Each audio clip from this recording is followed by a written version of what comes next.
Hey, it's me again, Marimar. At may mini vlog na naman tayo ngayon. A day in life, samahan niyo ako sa trabaho. Yung iba nga pala dito, araw-araw ko ginagawa. At yung iba naman ay minsanan lang. Samahan niyo ako sa office, charot.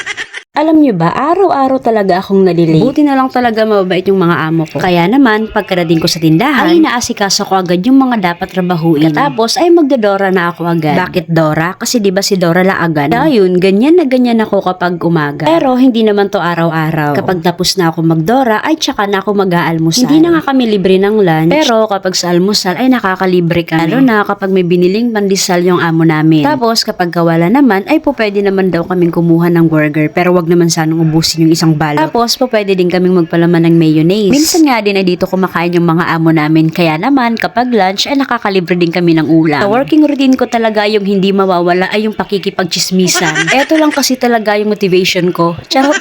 Kung yung iba ay bumabangon para sa utang, syempre ganun din kami. Sa din to, sa minsanang kong ginagawa yung pag-check ng DR para sa tracking. Pag naman hindi ako gaanong busy, ay nag-cheese ako ng Eden. Oh, wag kayong mag-alala, naguhugas ako ng kamay bago mag-cheese. Aday, good man, good. Ay, kung nalagod man kahingalinti. Na, pwede din pala kaming magpalaman ng cheese. Pero syempre, wag na wag abusado. Baka mamaya maubos. End of the month na nga, kaya kailangan na naming maghulog dito sa SSS. Eh, kapag tanghali pala, ay ako yung nagbabantay doon sa may lamasan. O siya, dito na lang ha, kasi magtatagal talaga ako ngayon dito sa SSS. Yun lang, have a nice day, God bless.